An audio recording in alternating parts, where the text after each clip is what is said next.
Un an à peine après la sortie de ce livre, dans lequel il dénonçait la disparition des souverainetés nationales au profit d'un mondialisme totalitaire, l'inculture des hommes politiques, qu'ils soient de gauche ou de droite, leur tromperie, leur cynisme parfois, Philippe de Villiers revient avec ce nouvel ouvrage.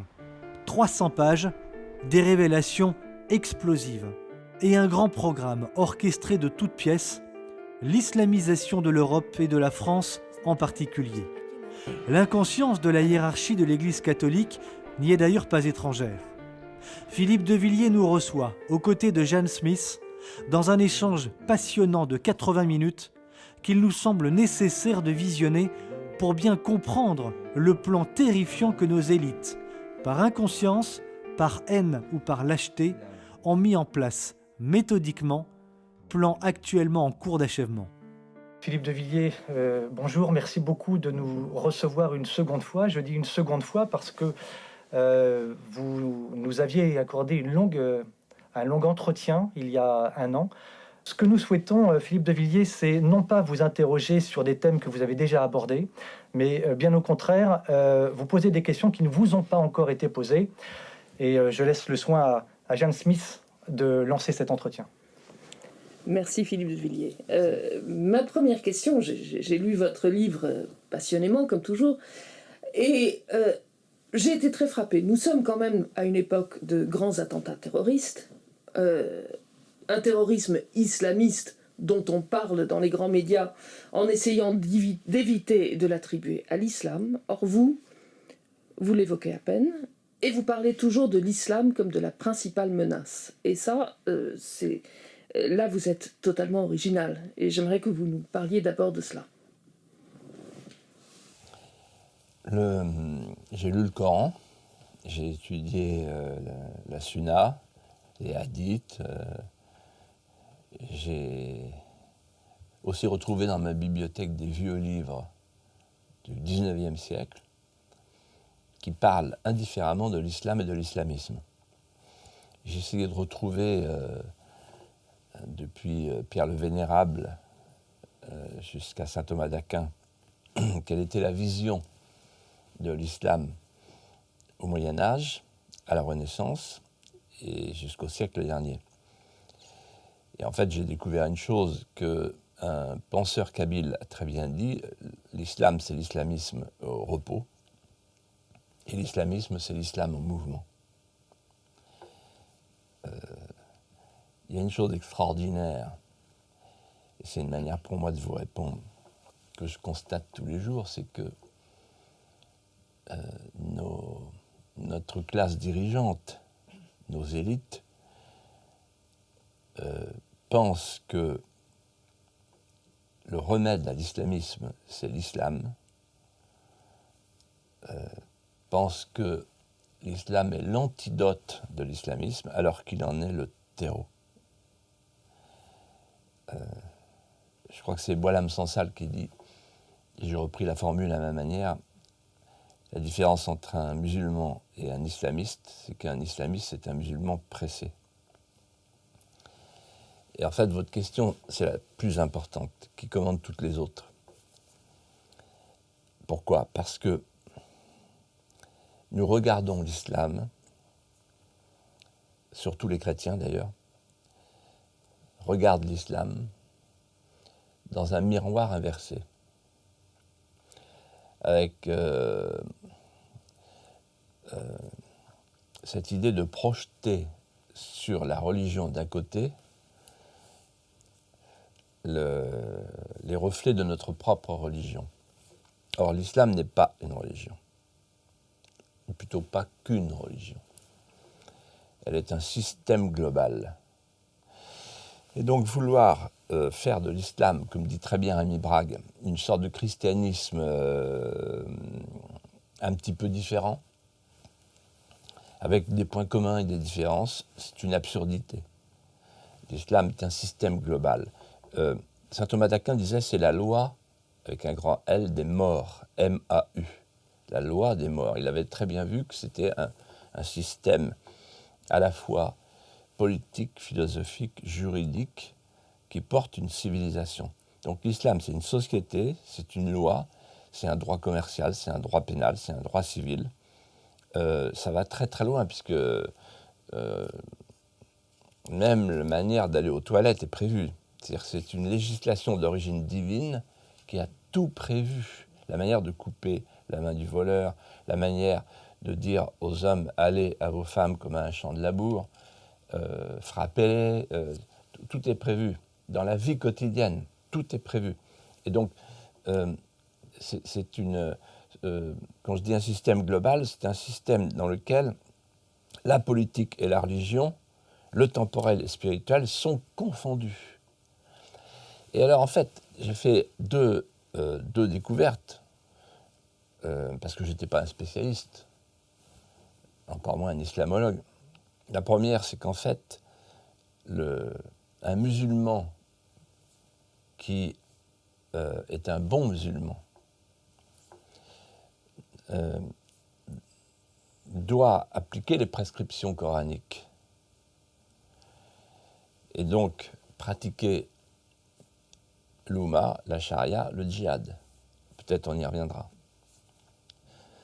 Parce que ces trois éléments constitutifs de l'islam sont incompatibles avec notre civilisation. Mais ça va plus loin. Ce qu'on ne dit jamais, c'est qu'un musulman doit suivre le beau modèle, c'est-à-dire la sourate, vous voyez, j'ai le Coran, la sourate 33, verset 21. Et, voilà mon Coran dont je ne me sépare plus. Et la phrase est la suivante: vous avez dans le messager d'Allah, donc Mahomet, un excellent modèle à suivre. Donc suivre Mahomet, c'est suivre quelqu'un qui a mené une trentaine de campagnes guerrières,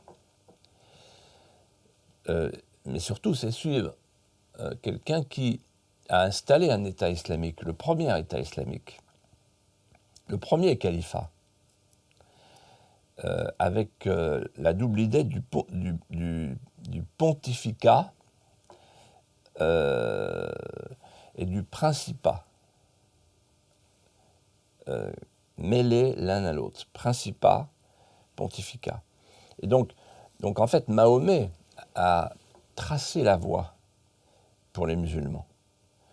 Il faut pratiquer le djihad, comme Mahomet l'a pratiqué, c'est-à-dire faire la guerre, c'est-à-dire conquérir, c'est-à-dire coloniser. Toute terre d'islam où un musulman a prié est une terre d'islam pour toujours. Donc une terre d'islam conquise, puis libérée, doit être reconquise. Et puis surtout, eh bien, le monde entier a vocation à accepter le califat universel. Qui n'est pas la vérité universelle, qui est la soumission à Allah. Islam, ça veut dire soumission. Voilà. Je lisais... Attendez, c'est important. Oui, oui. Islam, ça veut dire soumission, et ce qu'il faut bien comprendre, c'est que tout homme est musulman. Il y a ceux qui acceptent ensuite de l'être et ceux qui refusent de l'être. Et ceux qui refusent de l'être, il faut qu'ils le redeviennent. Voilà.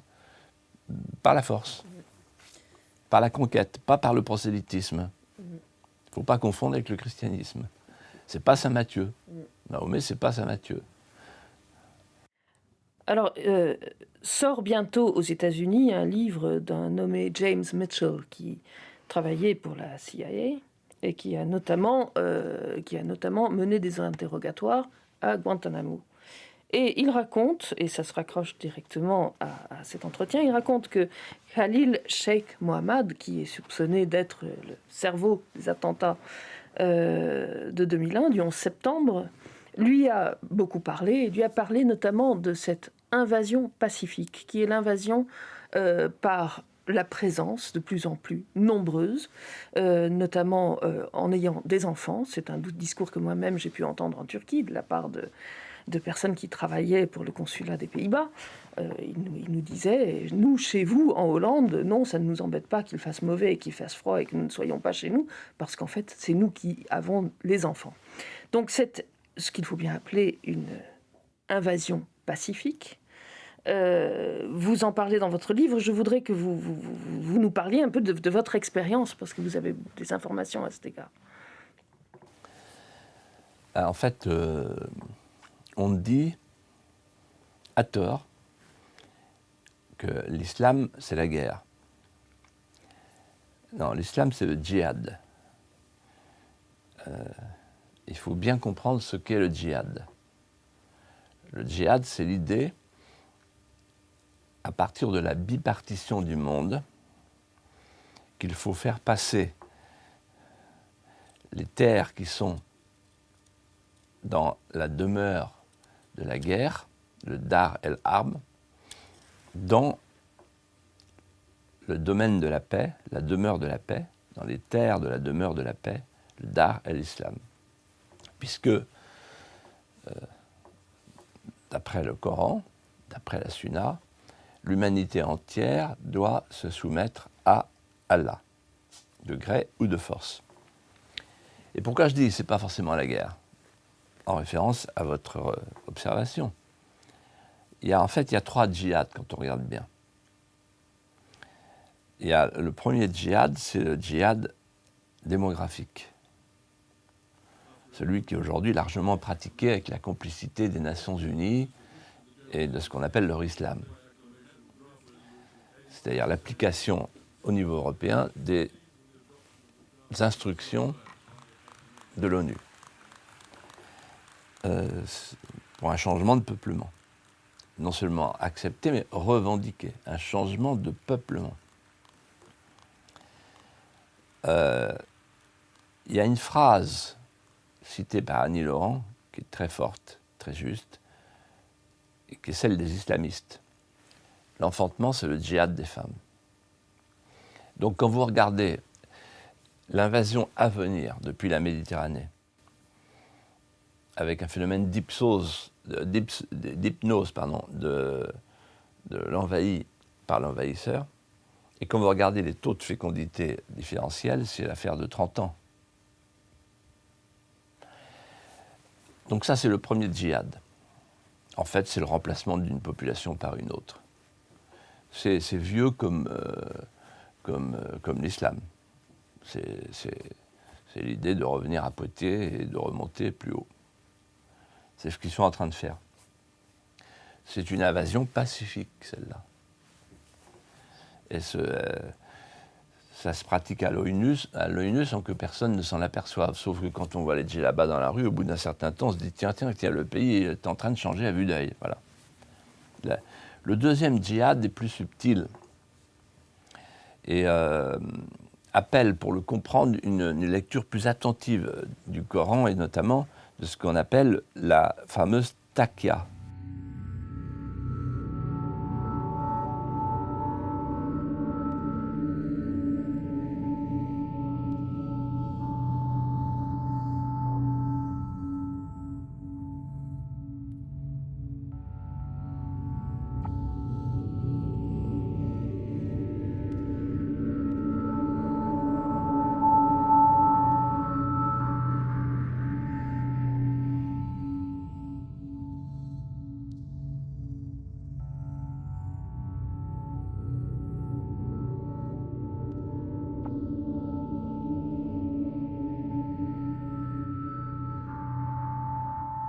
C'est le djihad de civilisation.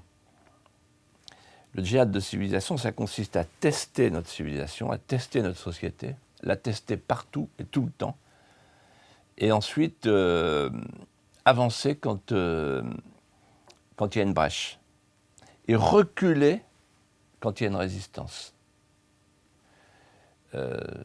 Donc on teste par exemple à l'hôpital, pour installer une salle de prière temporaire, on teste le burkini. Le burkini, c'était une opération du djihad de civilisation. Ce djihad de civilisation s'appuie sur les droits de l'homme, qui sont le cheval de Troie de l'islam, comme l'a très bien montré le professeur Jean-Louis Harouel, professeur à la Sorbonne, professeur de droit public. Donc, à travers le principe de non-discrimination, à travers le droit, l'égalité des religions, à travers le droit pour n'importe quel migrant d'avoir une famille, on interdit le regroupement familial, on interdit de renvoyer chez eux les terroristes, et on soumet les crèches de Noël à des conditions qui les rendront impossibles, etc., etc. On fait du Conseil d'État un Conseil d'État islamique. Et donc ça, c'est le djihad de civilisation. Alors il faut retenir une phrase pour vos téléspectateurs. C'est celle de Youssouf El-Qaradawi, qui est le grand penseur de l'islam européen, et qui dit ceci, il nous prévient. Comme en d'autres temps, d'autres nous ont prévenus, et qu'on n'a pas écouté, et qu'on n'a pas lu.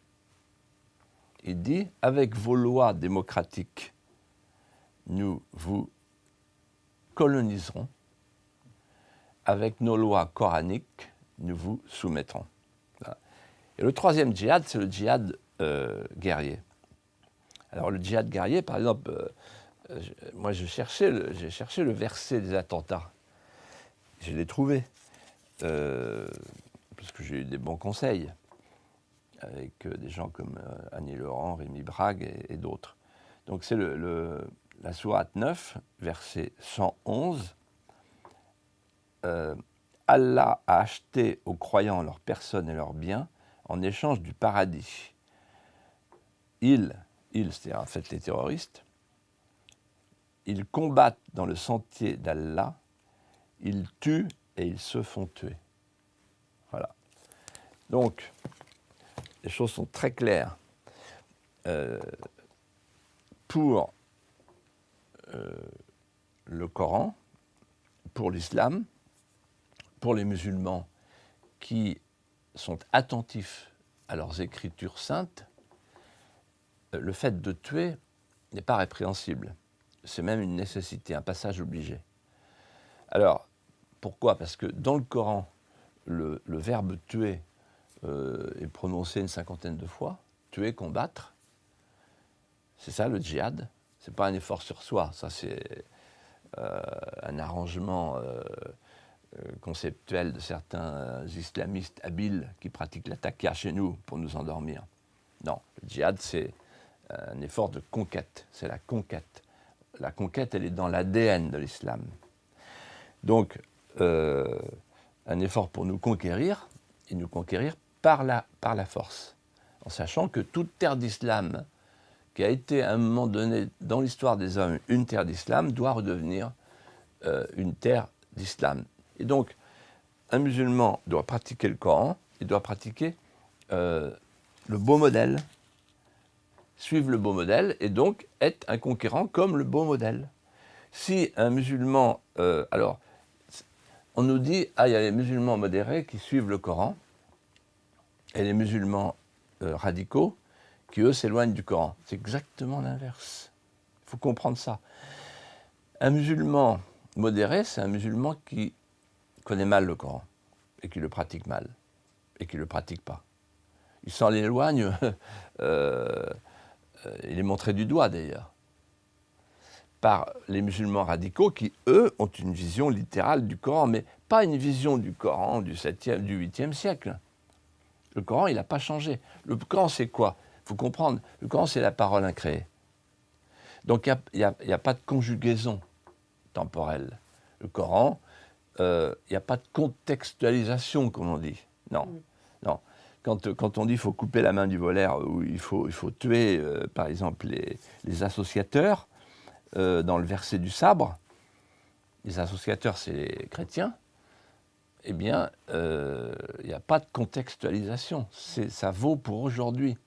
Parce que la grande question, et là j'aborde un sujet délicat, aujourd'hui vous avez beaucoup de gogos, c'est-à-dire des élites françaises, qui nous disent, sous l'influence de certains musulmans habiles, qui sont des penseurs de l'islam, il faut retirer du Coran la partie belliqueuse. Mais on va y arriver. Parce que la partie belliqueuse, en fait, c'est faut la décontextualiser. Enfin, elle est dans son contexte historique, et donc elle ne peut pas y demeurer. Le problème, c'est que, en réalité, vous pouvez prendre le Coran tel qu'il est, mais vous ne pouvez pas faire une ablation, vous ne pouvez pas le traiter comme un artichaut, ôter ce que vous avez envie d'ôter, parce que ce n'est plus le contexte. Un exemple, le voile. Le voile, il y a moi j'ai trouvé deux sourates sur le voile, la 33-59 et la 24-31. Donc, dis à tes épouses, à tes filles et aux femmes des croyants de ramener sur elles leur grand voile. Elles en seront plus vite reconnues et éviteront d'être offensées. Et l'autre, c'est rabatter les voiles, que les femmes rabattent leurs voiles sur leur poitrine. Donc, il n'y a pas de choix. Donc, si vous voulez, on ne peut pas adapter l'islam à la France, à l'Europe, à la civilisation occidentale. On n'a pas le droit de le faire, puisque c'est un manque de respect pour le système global de l'islam. Donc, ou bien on prend l'islam, ou bien on ne le prend pas. Mais si on le prend, on est obligé de le prendre complètement. Et on ne peut pas lutter contre le voile. Donc, ceux qui disent, nous, on est d'accord pour un islam modéré, mais pas pour le voile, ne comprennent pas qu'il n'y a pas d'islam modéré. Il y a des musulmans modérés qui s'éloignent du Coran, mais il n'y a pas d'islam modéré. Entre l'islam et l'islamisme, il y a un lien congénital, un double lien entre l'islam et l'islamisme. Un lien philosophique, comme je le disais tout à l'heure, et aussi un lien géographique, puisqu'on voit bien que l'immigration aujourd'hui de masse est le terreau de l'islam, qui est le terreau de l'islamisme, qui est le terreau du terrorisme. Précisément, Philippe de Villiers, donc vous dites qu'il n'y a pas de différence entre islam et islamisme, donc pas de différence non plus entre politique et religieux. Comment expliquez-vous, peut-être allez-vous nous en parler, de ce plan-là, comment expliquez-vous cet autisme volontaire ou cet aveuglement volontaire des politiques quand il s'agit pour eux de le faire de manière permanente, la distinction justement entre islam et islamisme? Est-ce qu'on peut l'expliquer? Oui. Il y a deux manières de l'expliquer. Il y a l'idée d'une conjuration mondiale, Bilderberg, etc. L'idée d'un plan de l'ONU, d'un projet secret de l'ONU. C'est ce que j'explique dans mon livre, au risque de me faire traiter de complotiste. Enfin, le complot, il est là. C'est l'avortement de masse chez nous, avec le mariage homosexuel, pour stériliser la population. Puis après, on dit, comme Merkel en Allemagne, soumise au patron allemand, faites rentrer des diplômés syriens. Mais il y a toujours eu des complots, vous êtes... Alors, absolument. Mais il n'y a même pas besoin d'aller jusque-là. Et je réponds à votre question.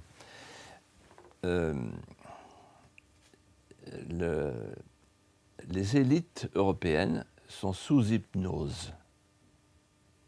C'est-à-dire qu'en fait, cette conquête tranquille, cette colonisation pacifique, en dehors des attentats, mais entre deux attentats, hop, on met des bougies, on chante John Lennon, et puis on repart, hein, en disant il n'y a pas de problème, Inch'Allah. Bon.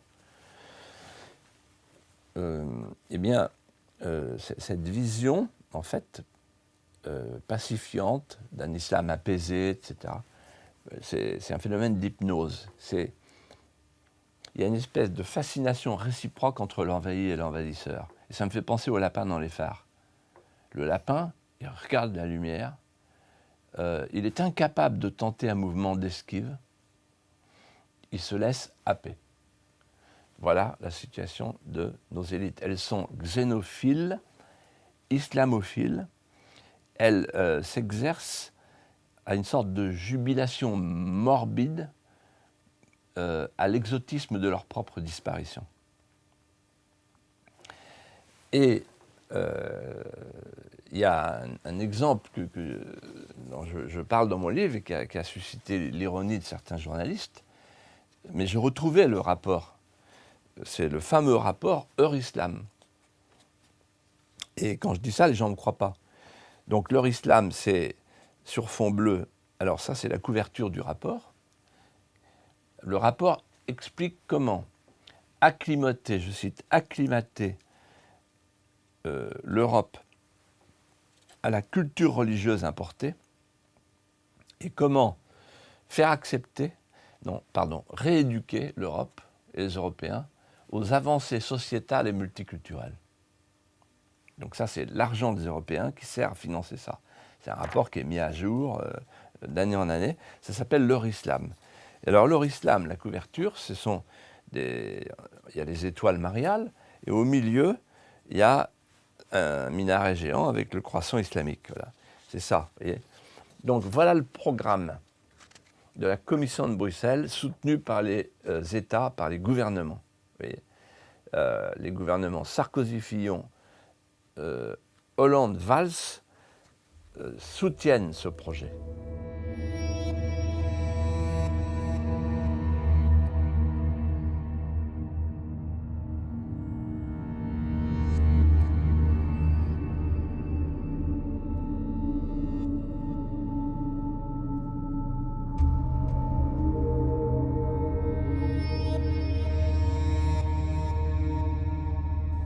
Il ne faut pas raconter d'histoire, il ne faut pas nous dire c'est pas vrai, vous exagérez.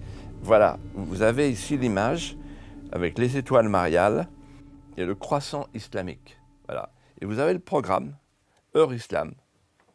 Voilà. Donc, en réalité, d'où ça vient cette hypnose? Je continue à vous répondre. Cette hypnose vient d'une double erreur de vision qui a été commise depuis la guerre, depuis la dernière guerre. La première erreur de vision, c'est celle du tandem Monnet-Schuman, franc-maçon démocrate chrétien, un beau tandem, qui se complète. Au nom de la vision de l'humanisme, la fin des guerres, plus jamais ça, etc. Mais en fait, la construction d'une Europe sans les nations, sans les États, sans les frontières, la construction d'une Europe, écoutez-moi bien, sans logique de projet de puissance, avec un fédérateur extérieur qui est l'Amérique. C'est ça, l'Europe. C'est pas autre chose. Et on l'a caché pendant 50 ans aux gens. Et aujourd'hui, les gens le découvrent. Ils se disent, mais au fond, on a aboli les nations, les États, les frontières, mais pourquoi faire? Pour faire une super nation, une super frontière, un super État? Non, on n'a rien fait. On a fait une sorte de magma apolitique et antipolitique. Et la deuxième erreur, elle est plus récente. Je l'ai vécue de près, cette erreur, parce que j'ai vu les hommes politiques à ce moment-là se comporter comme ils se sont comportés. C'est à la suite du 9 novembre 1989, la chute du mur de Berlin.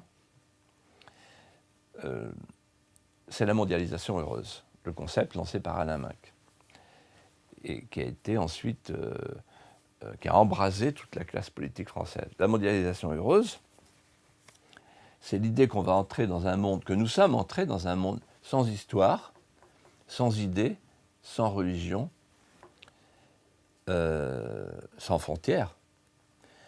Un monde dans lequel l'avènement du marché va traduire et porter les pulsions humaines et les tensions du monde, et les résorber. La logique du marché planétaire de masse. Derrière la mondialisation heureuse, il y a les entreprises, les firmes nationales, Google, Microsoft, Goldman Sachs et tous les autres, qui, elles, y voient un avantage, c'est de remplacer la main-d'œuvre trop chère en Occident par une main-d'œuvre payée au lance-pierre et qui vient des pays pauvres. C'est une sorte de nouvelle traite. Avant, on vérifiait la dentition, maintenant, on vérifie les diplômes. C'est un peu ce que M. Fillon veut proposer avec les quotas d'immigrés. On va choisir, on va choisir les Béninois parce qu'ils sont très intelligents. On va choisir, on va aller se servir. Mais on va aller se servir et servir la mondialisation heureuse. Et la mondialisation heureuse, elle n'est pas heureuse pour tout le monde. Elle est heureuse pour celles et ceux qui gagnent de plus en plus d'argent avec l'idée qu'en faisant venir des sushis à mobilette, on est tranquille, on est chez soi. De toute façon, on est protégé par le code qui protège l'immeuble. Voilà. Et donc, en fait, cette hypnose, elle a des explications. La classe politique est sous hypnose et finalement, le projet des élites rencontre le projet Tamkin, qui est le projet de l'islam. C'est Mohamed Louisi, ancien président des jeunes étudiants musulmans, qui a osé briser l'omerta en expliquant ce qu'est le projet Tamkin. Le projet Tamkin consiste à impressionner nos élites pour imposer l'islamisation tranquille et, je cite, inscrire le récit islamique dans le récit européen. Donc le projet Tamkin rejoint leur islam. D'un côté, il y a les élites occidentales qui s'effondrent sur elles-mêmes et pratiquent l'accueil de l'autre. Pour un nouveau concept multiculturel qui s'appelle le vivre ensemble. Et cet accueil, évidemment, c'est l'accueil du projet Tamkin. Le projet Tamkin, c'est la conquête, la colonisation. Ce n'est pas seulement la conquête au sens démographique, c'est la colonisation. Et un jour, Poutine m'a dit, vous vous rendez compte, M. Duvillier, ce que vous êtes en train de devenir, vous êtes en train de devenir la colonie de vos colonies. La colonisation, ça veut dire, la colonisation, c'est quand un peuple arrive chez un autre peuple et lui impose ses mœurs, son art de vivre, son patrimoine, sa mémoire. Et là, aujourd'hui, on a, en France, des morceaux de France qui ont fait sécession, dans lesquels vous avez des populations de plus en plus nombreuses et de plus en plus jeunes qui pratiquent un art de vivre, qui cultivent des héros et des idéaux qui ne sont plus les nôtres. Deux petites questions. D'abord, j'ai été très frappée il y a quelques années. Il y a eu une espèce de mouvement dans l'ensemble de l'Europe occidentale, de Merkel à Bolkestein, le hollandais, et puis le Premier ministre britannique également. Ils disaient tous le multiculturalisme ne marche pas. Ça ne fonctionne pas, il ne faut pas... c'est un modèle que nous n'allons pas sauvegarder parce que ça ne fonctionne pas. Et maintenant, ils disent l'inverse.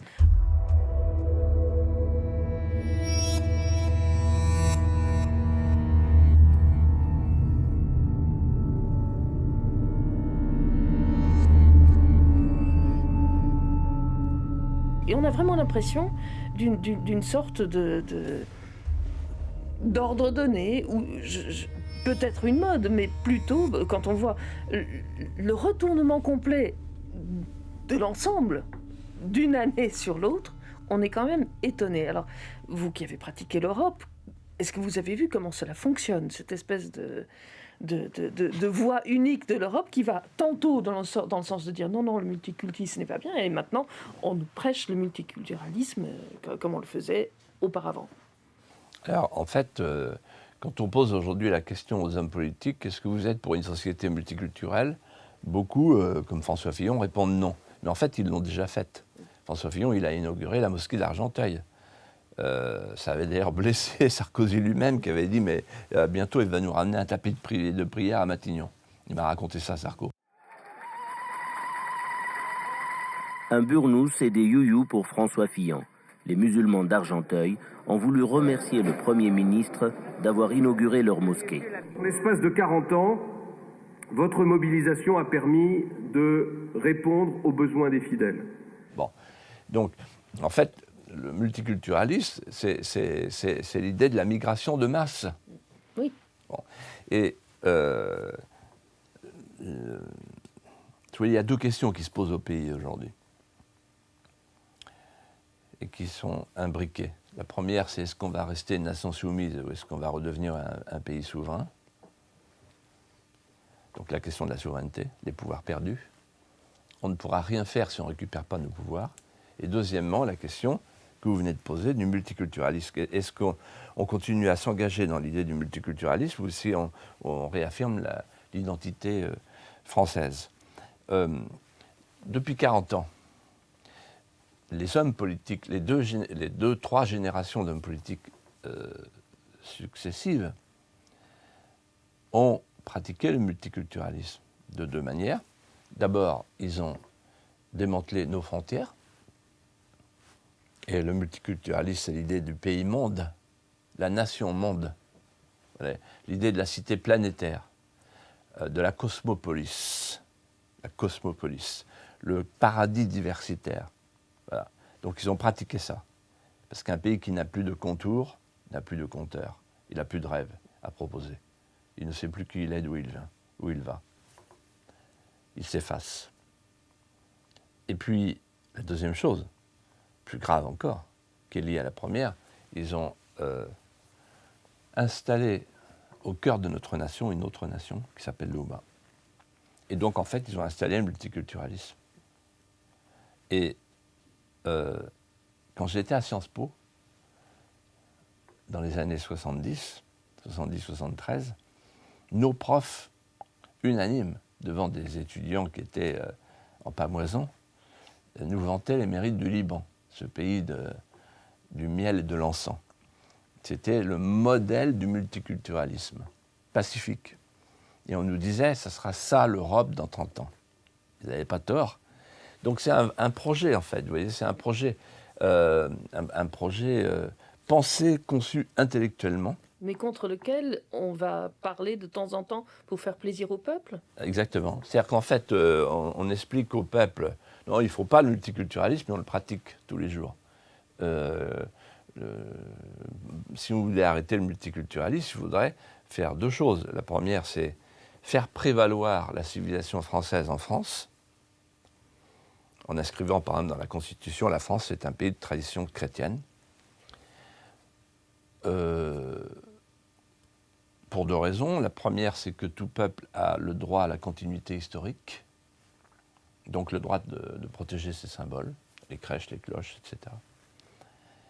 Et pour la deuxième raison, plus importante, qu'un peuple a le droit de cultiver les richesses anthropologiques de sa civilisation, par exemple la distinction du temporel et du spirituel, la place de la personne ou la place éminente de la femme.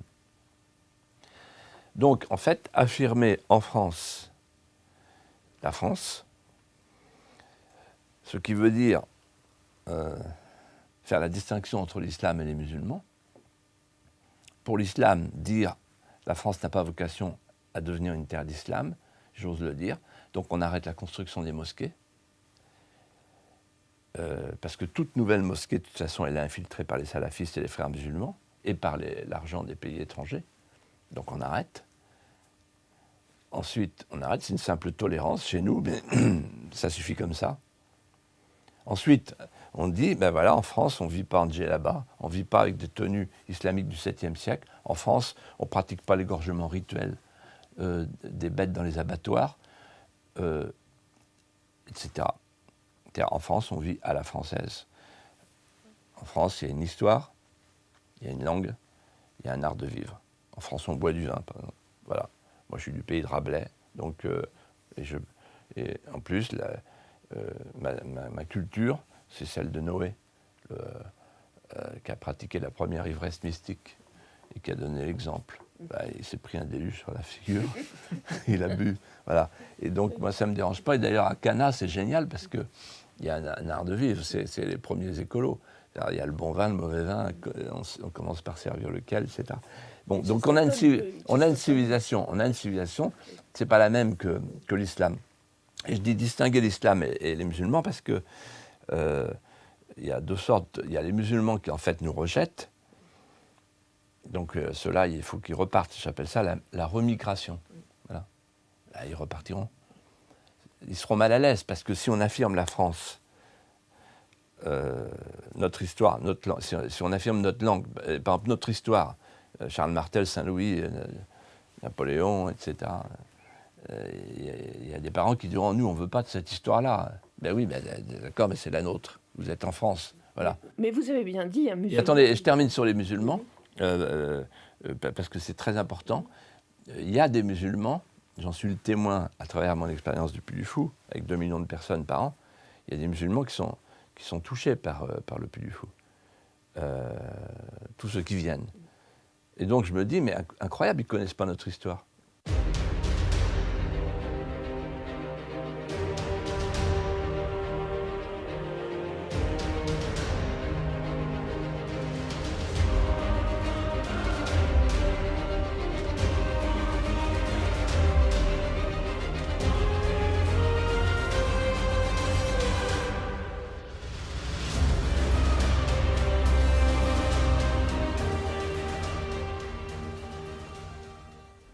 Mais, alors, si on propose aux musulmans la société hédoniste de l'avortement de masse et le mariage homosexuel, ça ne peut pas marcher.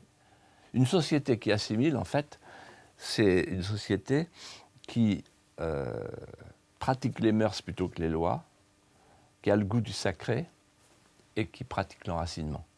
C'est une société qui assimile plus facilement les musulmans qu'une société qui pratique l'hédonisme et le nihilisme.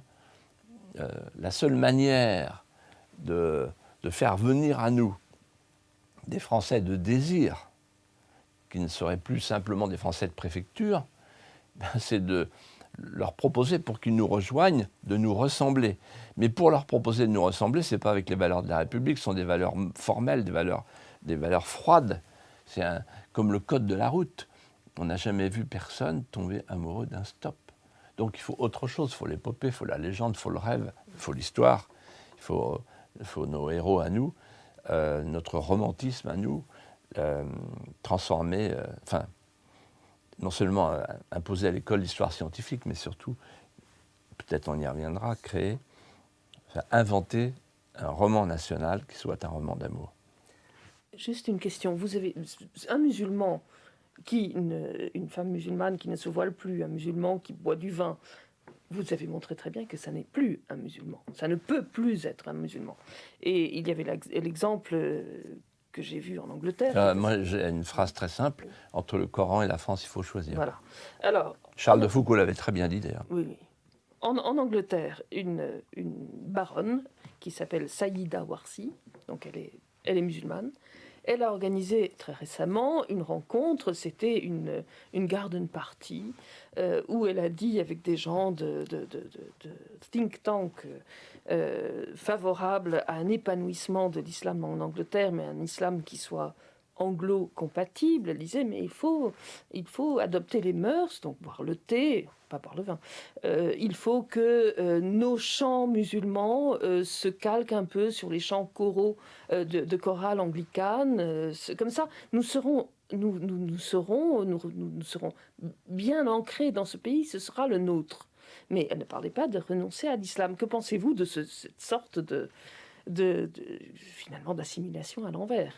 Non mais attendez, moi je veux bien qu'on parle du folklore. Oui. Mais... Bon là, mais ça me paraît assez grave. Attendez, derrière le folklore, il y a une question essentielle. Est-ce que les musulmans reconnaissent la distinction du temporel et du spirituel? Est-ce qu'ils abandonnent un système politico-religieux, la charia? Voilà la question. En fait, il y a trois questions. Est-ce qu'ils abandonnent le djihad, c'est-à-dire l'idée de la conquête, l'idée de nous conquérir? Ceux qui abandonnent la conquête abandonnent le Coran. Libre à eux, et ceux-là, ils sont les bienvenus. Ensuite, est-ce qu'ils abandonnent? Il y a trois conditions. Est-ce qu'ils abandonnent l'Oumma? L'Oumma, c'est l'idée qu'il n'y a qu'une seule communauté des croyants. La fraternité s'arrête aux limites de l'islam. Ça change tout par rapport à notre fraternité à nous, qui est universelle dans le christianisme, dans notre civilisation. Et donc, s'ils considèrent qu'il n'y a que l'Oumma, alors il n'y a pas de nation particulière. Et ils ne se sentent pas français. Ce que m'avait très bien dit le roi Hassan II, le roi du Maroc. Vous n'en ferez jamais des Français. Parce qu'il y a l'Oumma, il m'avait dit. Et je ne comprenais pas à l'époque. Et troisièmement, et surtout, il y a la charia. La charia, c'est l'idée qu'il y a une seule loi, c'est la loi islamique. Nous, on est habitués à l'idée qu'il y a une représentation nationale qui fait les lois. Dans l'islam, il n'y a pas besoin de faire les lois, la loi, elle est faite. Depuis toujours, depuis que l'islam est né. Et donc, cette fameuse parole incréée, on ne peut pas la modifier. C'est la loi. La loi islamique l'emporte sur toute la loi des hommes. Et ceux qui, aujourd'hui, disent « on va adapter l'islam », sont en train de nous expliquer qu'un parlement peut être plus fort qu'Allah. Mais non, dans l'islam, c'est impossible. Il ne fait pas le poids, le parlement, quelle que soit la majorité. Et donc, en fait, pourquoi je dis que l'islam est incompatible avec notre civilisation ? Parce que l'islam, c'est l'oumma, c'est la charia, c'est le djihad. Et que si on démembre l'islam de ces 3 éléments constitutifs, alors ça n'est plus l'islam. Mais voilà, alors moi je dis, il faut déchariatiser, désislamiser, décoraniser l'islam. Mais ce n'est pas à nous de le faire, c'est aux musulmans de choisir. Alors il y a quand même un mouvement qui a été lancé de manière très explicite par le maréchal Al-Sisi en Égypte, qui a fait un grand discours à Noël, juste après Noël, disant il faut relire le Coran, le réinterpréter, lui enlever ses scories, et il est suivi par l'université d'Al-Azhar, où des imams disent oui, il faut le rendre compatible avec le monde moderne. Il y a même eu une réunion à Grozny, en Tchétchénie, où il y avait Poutine, il y avait Al-Sisi, il y avait un certain nombre de responsables religieux, entre guillemets, parce que bien sûr politico-religieux musulmans, qui tiennent ce discours d'une sorte de restructuration de l'islam pour le rendre compatible avec la démocratie, les droits de l'homme et toutes autres fadaises.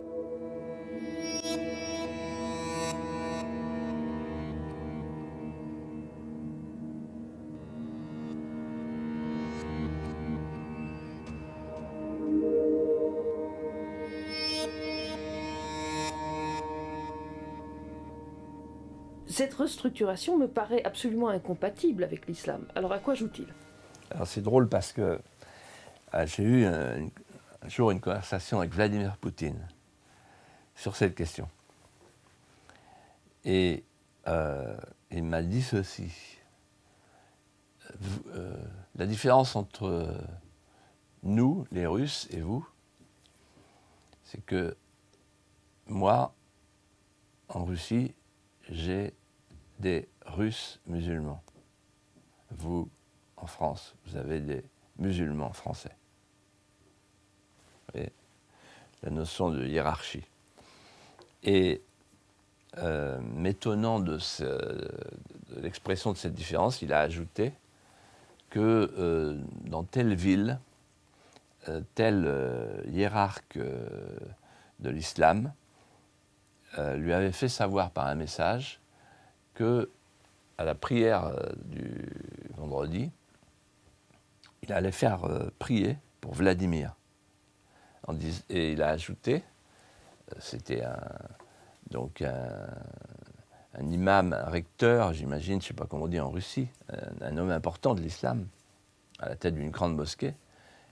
Il a ajouté, parce qu'on lui doit tout à Vladimir. On lui doit d'être russe et d'avoir un grand pays. Eh bien, le jour où on aura des penseurs musulmans en France qui feront prier pour Clovis dans les mosquées, alors les choses auront évolué. Évolué, mais ils seront toujours musulmans. Voilà, mais, et toujours voilà, Oumma. Et donc, on est là dans un rêve un peu utopique que d'ailleurs avait très bien décrit dans sa lettre à René Bazin Charles de Foucault. Charles de Foucault, il a fait partie de ces gens qui, pendant des décennies entières, ont cru à la compatibilité entre l'islam et notre civilisation, et puis ils se sont aperçus que c'était pas possible, le fameux Mehdi, etc. Voilà, donc, alors, moi je dirais les choses un peu autrement. Je dirais, voilà, nous, c'est pas notre problème, le Coran, l'islam, c'est pas notre problème. Notre problème, nous, c'est de réaffirmer la France. Voilà. Si par exemple, à l'école, à la télévision, au service militaire rétabli, on enseigne un roman national qui est un nouveau roman d'amour, avec toute notre histoire, sans aucun recul, sans aucune retraite, sans aucun esprit de concession ou d'accommodement raisonnable, alors il y aura des réactions. Mais à ce moment-là, il y a ceux qui resteront, qui accepteront Clovis, Jeanne d'Arc, Bayard du Guesclin et tous les autres. Et puis il y a ceux qui ne supporteront pas ça. Et ceux-là, eh bien, ils obéiront à l'objurgation du maire de Rotterdam qui a dit « si vous n'êtes pas content, vous partez chez vous ». Ça s'appelle la remigration. Il y a un exemple de remigration, célèbre, et pourtant inconnu. C'est celui des Italiens dans l'entre-deux-guerres. 2/3 des Italiens, c'est Pierre de Misa, l'historien, qui dit ça. 2/3 des Italiens n'ont pas supporté la France, par exemple le fait de choisir des prénoms français, etc., et sont repartis chez eux.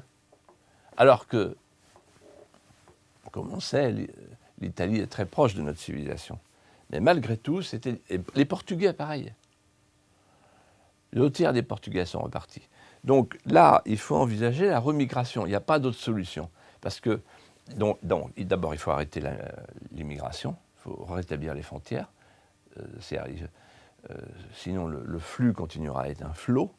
Et ensuite, eh bien, il faut réinstaller la France chez elle, y compris dans les territoires perdus de la République, qui ne sont pas perdus pour tout le monde, et imposer la civilisation française. C'est-à-dire ne pas lâcher un pouce de civilisation. Pas un pouce. Vous seriez d'accord, Philippe de Villiers, avec les propos du général Didier Tauzin, qui nous a dit récemment lors d'un entretien, le problème, il n'est pas à Bruxelles, le problème, il n'est pas outre-Atlantique, le problème, il est chez nous. Alors d'abord, je ne commande pas, moi, les gens que je ne connais pas. Le propos des gens que je ne connais pas, donc je ne veux pas endosser... Mais ça va en tout cas dans le sens des propos que vous tenez quand vous non, dites qu'il faut... moi, je dis, le problème, il est partout.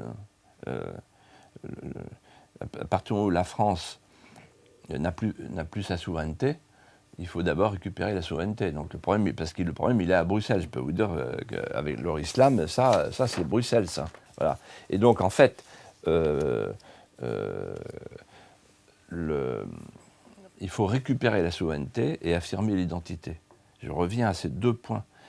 Un pays peut perdre sa souveraineté.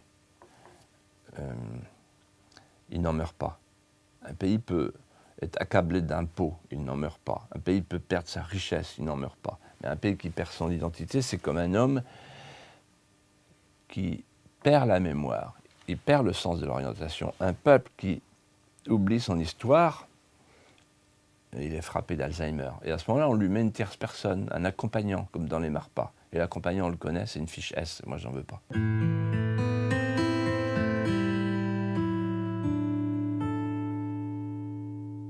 Si vous l'acceptez, Philippe de Villiers, j'aimerais bien qu'on aborde un thème qui est celui des catholiques et de l'islam, des catholiques en France et de l'islam. Des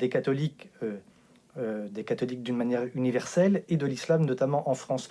Dans votre ouvrage, à plusieurs reprises, vous égratignez l'attitude du pape actuel quand il accueille à grand renfort de médias des migrants musulmans à Rome. En quoi est-ce que cette attitude est selon vous critiquable ?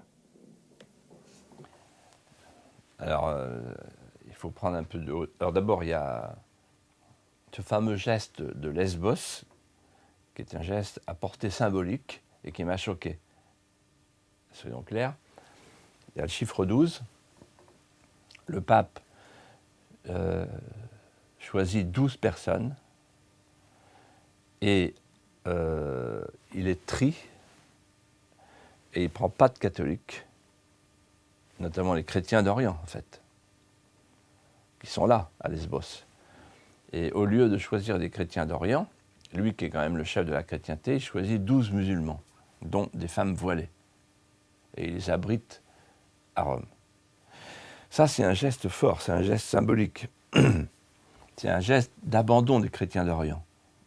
Et d'ailleurs, ce geste a été très mal reçu là-bas, par les chrétiens d'Orient. Bon. De même que quand il a dit, le pape François, qu'il y avait une équivalence entre la violence catholique et la violence islamique, ça a choqué beaucoup de gens parce qu'il y a une différence entre les deux violences. Quand la violence catholique est pratiquée par des catholiques, en fait, elle est pratiquée à l'insu et contre les Écritures, contre le Nouveau Testament, confère le sermon sur la montagne. Alors que la violence, elle est pratiquée en vertu du Coran. Donc le geste du pape François, Philippe de Villiers, il est simplement maladroit ou il peut cacher une idée qui Alors, je Une pense volonté que... qui Je pense nous échappe. que... Alors, je vais répondre à votre question. Je pense qu'il y a de la part de la hiérarchie ecclésiastique une méconnaissance de l'Europe, puisque le pape François a dit que le multiculturalisme c'était une bonne solution pour l'Europe. Donc il ne connaît pas l'Europe, parce qu'il n'y a pas eu de multiculturalisme en Europe. Les racines gréco-latines, judéo-chrétiennes, c'est un ensemble. C'est pas multiculturel, ça. C'est une sédimentation. Et il y a une réticence de la part de la hiérarchie ecclésiastique de l'Église catholique à affirmer les racines chrétiennes de l'Europe. Bon. Alors, Bon, à sa décharge, on derrière peut tout dire ça, qu'il a vécu en Amérique du Sud et que bon, il connaît effectivement pas l'Europe. voilà, Peut-être pour peut ces arriver, raisons-là. ça peut arriver, mais Cela dit, les racines de l'Amérique du Sud sont chrétiennes aussi, Oui, on peut le dire. cela dit, non, mais ça peut être une lacune, oui. Oui. Donc, il faut pratiquer la charité sur le plan intellectuel. C'est important. Surtout pour, quand même, le chef de l'Église catholique. Alors, ce qui est plus embêtant, et je vais aller au-delà de votre question, c'est que derrière tout ça, en fait, il y a peut-être un christianisme dévié. C'est-à-dire l'idée de l'accueil de l'autre et du vivre ensemble. L'accueil de l'autre, oui, mais ce n'est pas l'invasion. Aller enseigner toutes les nations. L'enracinement, il y a l'accueil de l'autre et l'enracinement. Est-ce que le fait de proposer à l'Europe de recevoir les misères du monde, est-ce que c'est raisonnable pour l'Europe, qui peut se dissoudre, mais plus grave, est-ce que c'est raisonnable cette grande déportation de la misère? Est-ce que c'est raisonnable de déraciner les gens? Mais des catholiques vont vous dire, voilà, il fuit un pays en guerre. Alors c'est ça qui est très intéressant, c'est que moi les chrétiens d'Orient je les connais très bien, y compris leurs patriarches, leurs évêques, et ils disent nous on ne veut pas partir, c'est notre pays. La Syrie, l'Égypte, c'est notre pays. On est là, nous on est la chrétienté du levant et vous n'êtes que la chrétienté du couchant. Et le fait que la chrétienté du couchant refuse d'aller secourir la chrétienté du levant et qu'on confie cette mission à Poutine, parce que nous, on est incapables d'aller les défendre, c'est un symptôme maladif. Et donc, en fait, il y a une question que la hiérarchie ecclésiastique pourrait poser. C'est, en s'adressant au Qatar, à l'Arabie Saoudite, pourquoi vous ne les prenez pas chez vous, les musulmans, les réfugiés musulmans? Pourquoi? Donc en fait, il y a des questions gênantes. Pourquoi on ne secourt pas les chrétiens d'Orient? On ne les a pas secourus, on les a abandonnés. Pourquoi on islamise l'Europe au nom du vivre ensemble et de l'accueil de l'autre? Pourquoi on ne demande pas aux pétromonarchies qui ont beaucoup d'argent de ne pas recevoir leurs coreligionnaires? Il y a quelque chose de gênant dans cette espèce d'effondrement collectif. Voilà. Et l'accueil de l'autre... À ses limites. Il a ses limites parce qu'il y a l'accueil de l'autre et l'enracinement. Et pour bien connaître certains pays africains, comme par exemple le Bénin, avec lequel j'ai organisé une coopération, ou encore Madagascar, où on a fait une coopération, les Malgaches, ils ne veulent pas partir. Les Béninois, ils ne veulent pas partir. C'est la misère qui les pousse à partir. Mais un homme déraciné, c'est un homme mort qui perd sa sève. Nous, on n'a pas envie de se déraciner, nous.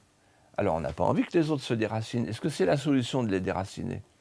Et c'est de l'hypocrisie, en fait. Pour moi, l'hypocrisie, c'est pire que tout. C'est de l'hypocrisie, c'est de la démagogie. C'est l'idée de ces ONG qui, pour faire parler d'elles, distribuent les sacs de riz. Alors, c'est très médiatique, c'est très télévisuel, mais ça ne résout pas les problèmes, ça ne fait que les accroître. Philippe de Villiers, est-ce que cela vous... Je pense qu'il y a une erreur fondamentale. C'est Nostra Aetate.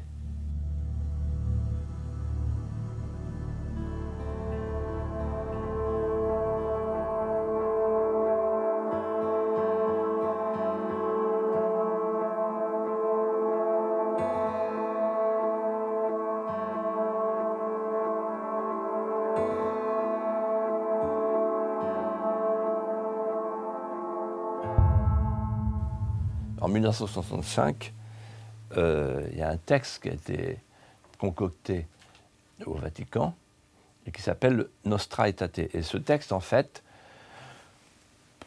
dans une inconscience totale de ce qu'est l'islam, a considéré que c'était une religion voisine, une religion cousine, une religion d'étroite parenté.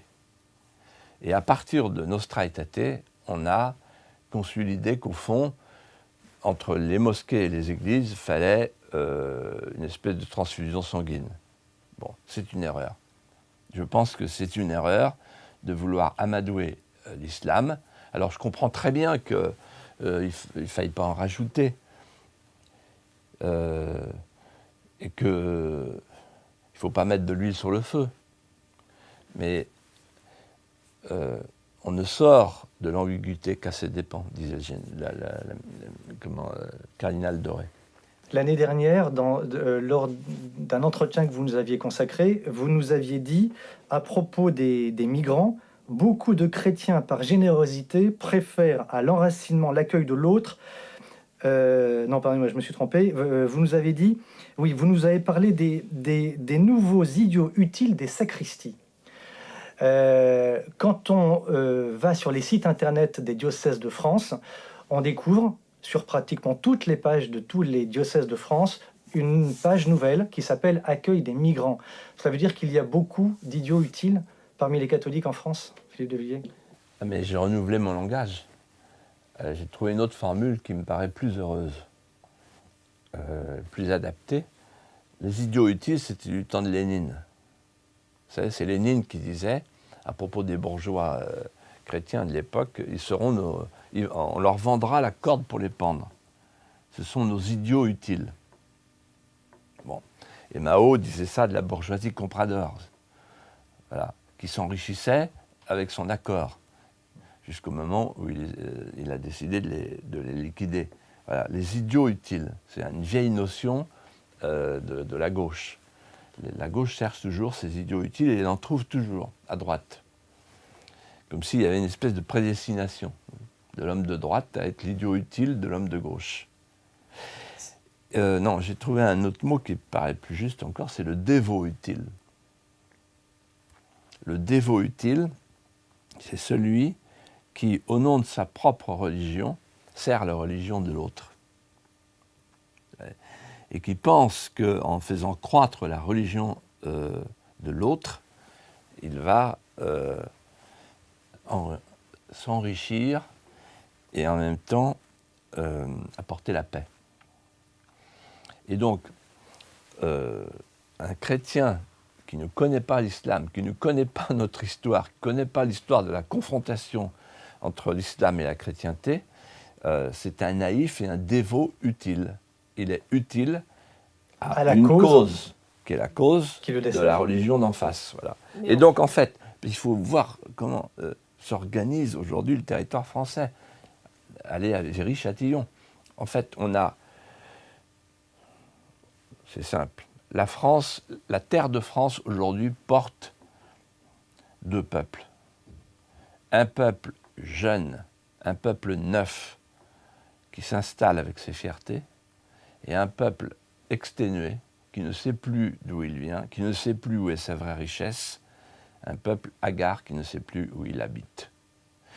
Et donc au milieu de tout ça, on a des dévots utiles qui aident le peuple neuf parce que c'est l'accueil de l'autre. Donc on a abandonné le principe, le creuset de l'assimilation au profit du concept de l'inclusion. Assimiler quelqu'un, c'est en faire un autre soi-même. Inclure, c'est le garder comme autre. L'accueil de l'autre avec un grand A.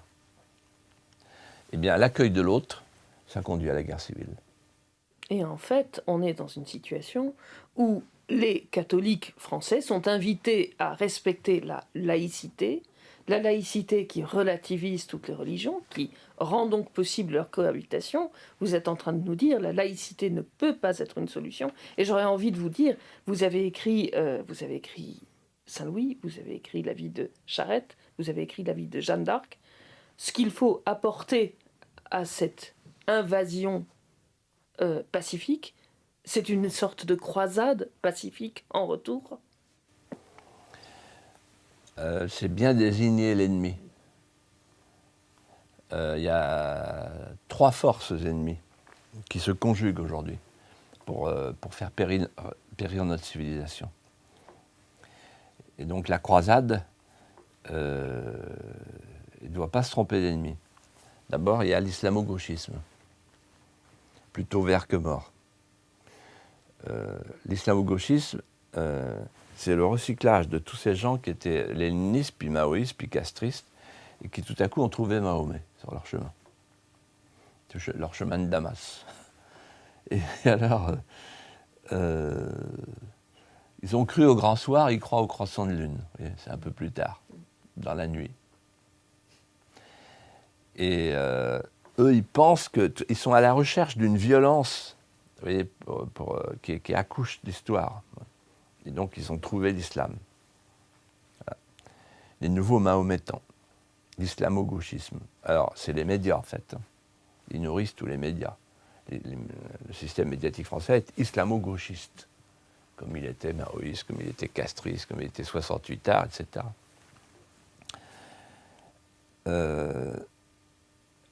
C'est-à-dire qu'en fait, ils ont cru trouver dans le migrant le néo-prolétaire dont ils ont besoin pour faire la révolution. C'est ce que vous expliquez. Voilà. Après, il y a le multiculturalisme, qui est une forme dégénérée du mondialisme, c'est-à-dire la société multiculturelle, c'est l'idée de la juxtaposition. Donc c'est le contraire de l'idée de nation. On n'est plus une nation dans laquelle les morts gouvernent les vivants, puisque là on n'a pas les mêmes morts avec le multiculturalisme. Et puis troisièmement, le laïcisme. Il y a 2 sortes de laïcité, parce que la laïcité, ce n'est pas un concept qui me gêne, moi, ça a été inventé par Jésus-Christ. Rendez à César ce qu'est à César, à Dieu ce qu'est à Dieu. Mais il y a 2 sortes de laïcité. Ou bien une laïcité qui s'accorde vivante, qui s'accorde à nos traditions.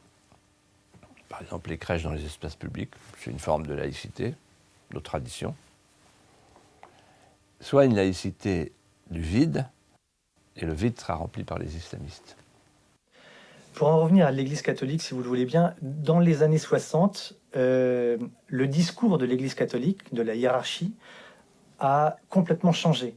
Elle condamnait le communisme, elle condamnait le socialisme, elle condamnait la franc-maçonnerie, qui étaient des ennemis clairement identifiés. Vous parliez d'ennemis qu'il fallait identifier, donc elle condamnait clairement ces ennemis-là. Et puis, à partir des années 70, donc après le Concile Vatican II, elle a décidé de ne plus stigmatiser ou cibler ses ennemis. Est-ce que vous estimez que, finalement, est-ce que vous pourriez estimer que l'Église catholique a sa part de responsabilité dans ce qui se passe actuellement en Europe et plus particulièrement en France? Oui. Je pense que la Conférence des évêques de France a publié un document récent qui a pour conséquence de culpabiliser ceux qui veulent défendre leur patrie. A pour conséquence de dire à ceux qui veulent défendre les frontières et l'âme de la France, vous êtes coupables, vous êtes moralement coupables. Ce qu'a très bien dit Finkielkraut, je crois. Il a dit, c'est incroyable parce que ce document consiste à dire à l'envahi, c'est bien fait pour toi, et en plus, tu vas t'excuser. Et donc, cette valorisation morale de l'envahisseur et cette culpabilisation de l'envahi contribuent au désordre des esprits. Et vous pensez que ça, cette adaptation du discours de l'Église au monde moderne, c'est quelque chose qui échappe à la plupart? Parce que beaucoup ne comprennent pas ce qui se passe. Beaucoup n'ont pas de... Vous parliez de phare tout à l'heure. Beaucoup de catholiques ne comprennent pas bien ce qui se passe. Je pense qu'il y a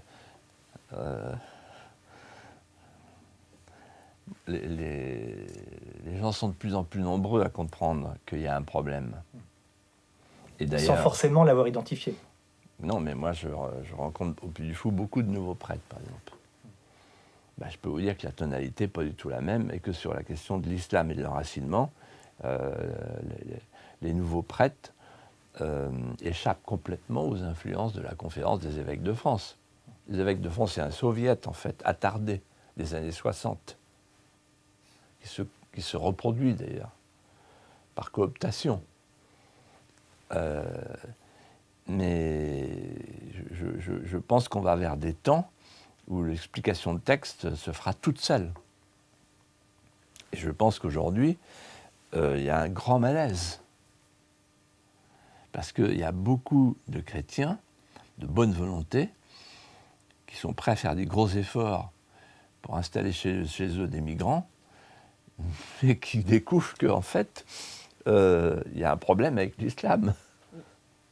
Et il faudra encore, je le crains, une bonne vingtaine d'attentats pour que les autorités spirituelles et temporelles mettent fin à ce discours absurde qui est le discours de l'accueil de l'autre. Je suis convaincu que dans quelques temps, le nouveau discours de toutes les élites qu'aura entendu le peuple aura changé. On va tout à coup, mais ce sera peut-être trop tard, mais j'espère que non. Peut-être tout à coup, on va prononcer le mot France, la francité, la francisation, l'âme de la France, le mystère français. On va revenir à Clovis. On va revenir à l'idée que la France a commencé avec un baptistère. Donc tout ça aujourd'hui, on l'occulte. On est sur le droit de l'homisme. Mais le droit de l'homisme, il sert l'islam. Et donc je pense que la responsabilité historique de ceux qui prônent le vivre ensemble et l'accueil de l'autre, elle est plus grave encore qu'il n'y paraît, parce que c'est la première fois dans l'histoire que l'envahisseur est ainsi accompagné par ceux qui devraient être les bergers du troupeau.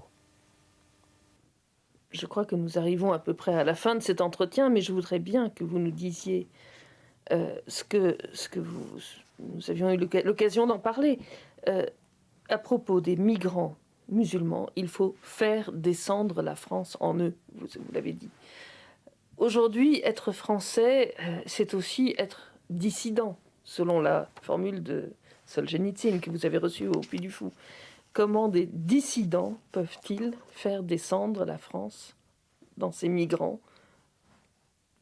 Quelle est la solution immédiate ? Est-ce que nous avons un devoir d'aller convertir le monde ? Non, alors, ce que j'ai dit est un peu plus nuancé. Oui, sans doute. Oui. Je ne parle pas des migrants, je parle des musulmans qui sont en France, par exemple les fils de Harki. Oui, d'accord. Bon. Il y a quelques heures, j'étais dans une ville de France et il y avait des enfants de Harki qui sont musulmans et qui se sentent français. Ils étaient d'accord avec moi, en fait. Et, donc il y a des moyens. Donc ce que j'ai dit et ce que je répète, c'est que il y a des musulmans qui rejettent la France, qui crachent sur la France, qui ne la supportent pas, qui veulent la revanche, qui veulent une colonisation à rebours. Parce que leurs pères leur ont dit, ils nous ont colonisés, maintenant vous allez les coloniser. Bon, ceux-là n'ont pas leur place en France.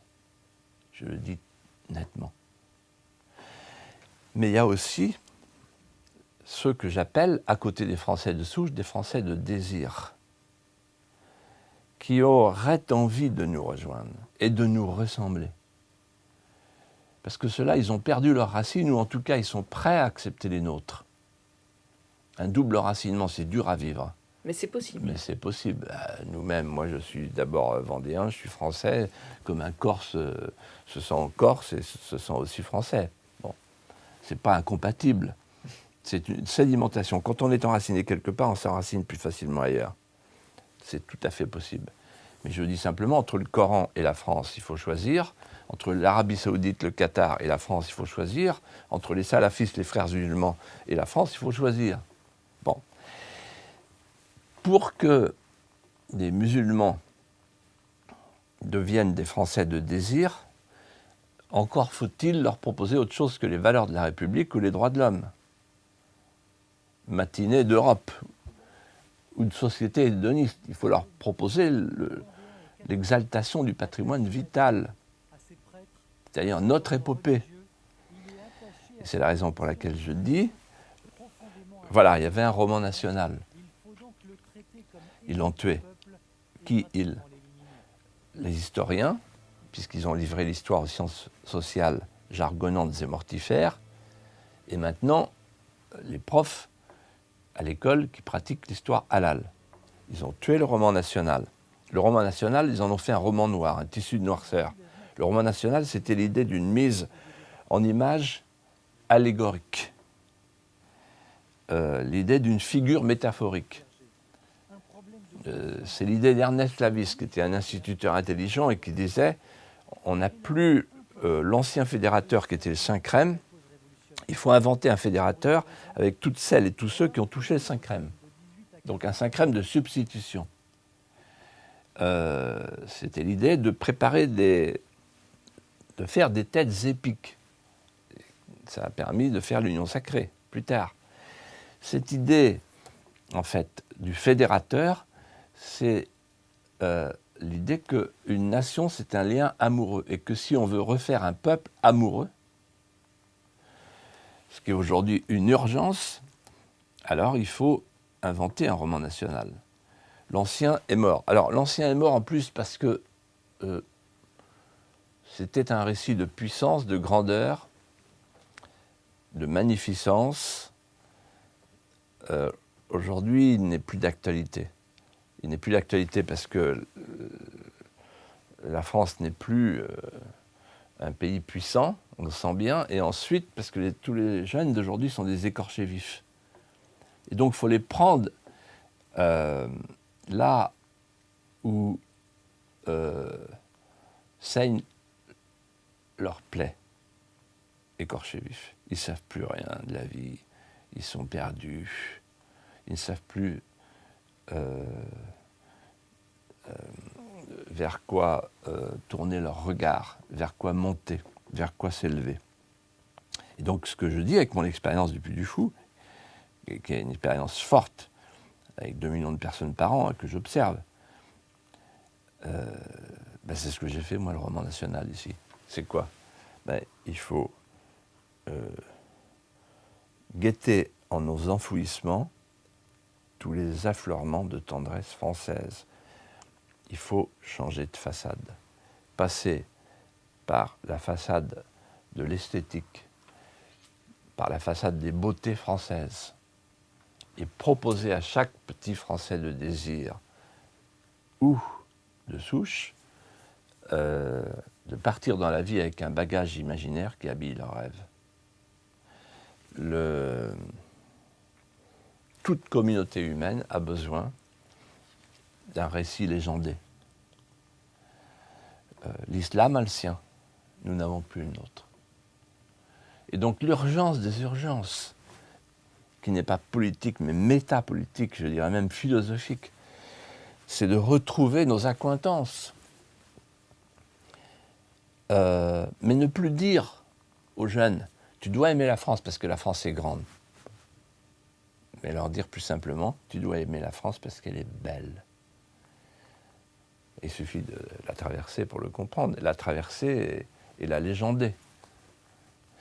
Voilà. Et donc ça, c'est mon expérience qui m'a amené à penser ça.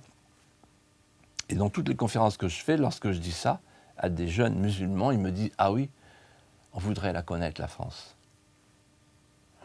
Mais quand on leur parle, ils nous disent C'est quoi les valeurs de la République? C'est le mariage homosexuel, c'est l'avortement de masse, c'est la perte totale de la notion de sacré. Les musulmans, en fait, ils ont un culte des valeurs familiales, des valeurs de solidarité, des valeurs de la tribu, des valeurs du sacré. Et si on les amenait à Reims, l'histoire du Saint-Crème, ça leur plairait. L'histoire du baptistère, ça leur plairait. Vous voyez, les islamistes, ils ont un point commun avec les terroristes de la Révolution française. Ils égorgent. Mais c'est peut-être pas la meilleure part que nous ayons à leur proposer. Peut-être qu'on peut leur proposer autre chose. Alors je ne demande pas à l'Église catholique de proposer ses saints. Les dévots utiles trouveraient ça ringard. Mais moi je suis fier du passé de la France, de son histoire, de son patrimoine. C'est ce que j'ai fait ici au Puy du Fou. Et je suis persuadé que si on disait aux musulmans français sincères et sincèrement attachés à l'idée de la France, à l'idée de la découvrir, parce qu'ils ne la connaissent pas, si on leur disait « Ne soyez pas seulement des Français de préfecture, faites descendre dans votre cœur les ferveurs françaises », je suis sûr que beaucoup nous rejoindraient et ça résoudrait une grande partie du problème. Parce qu'on prouverait que la France, c'est possible. En fait, peu importe d'où tu viens. Ce qui m'importe, c'est où tu vas. Tu ne viens pas de France, tu vas en France. C'est la France, dans le monde, n'est pas qu'une province de la géographie, c'est une province de l'esprit. Il y a un esprit français. Il y a un musulman qui a écrit récemment un livre magnifique qui a dit « J'ai découvert la France par Bossuet ». Donc la littérature française permettrait, par exemple si elle était enseignée, à beaucoup de jeunes étrangers d'élargir leurs étroitesses sémantiques et de découvrir des figures métaphoriques qui viendraient se greffer sur le patrimoine de leurs sentiments. Et donc, la civilisation française, moi ce que je propose, c'est pas, comment dirais-je, de répondre par des questions juridiques, c'est pas suffisant à la problématique de notre propre disparition. Mais on survit avec le corps, mais quand le corps est malade, on ne survit qu'avec l'âme. Et donc, ce qui sauvera la France, c'est l'âme de la France. L'âme de la France et son mystère. Parce que l'âme, on croit la découvrir, mais le mystère, on court toujours après toute sa vie. Et ce qui excite l'impatience tourne les regards profonds vers la découverte, vers l'impatience de la découverte. La France est un mystère insondable. C'est très douloureux de le penser et de savoir que cette pensée n'est pas partagée. Cette pensée n'est pas connue, en fait. Nos ancêtres le savaient, les anciens le savaient, les gens cultivés le savaient. Le drame de la France, c'est l'inculture, c'est l'analphabétisme. La barbarie, en fait, c'est deux choses, c'est la violence et l'amnésie. Voilà. Alors on a un trésor qui s'appelle la France. Ce trésor, il a fait des miracles. On a francisé dans notre histoire des gens impossibles à franciser. Voilà, donc je suis convaincu de ça et c'est ce que je pratique tous les jours. Je fais de la francisation sans le savoir. Merci Philippe de Villiers. Merci. Merci beaucoup. Voilà. Merci à vous, Jeanne.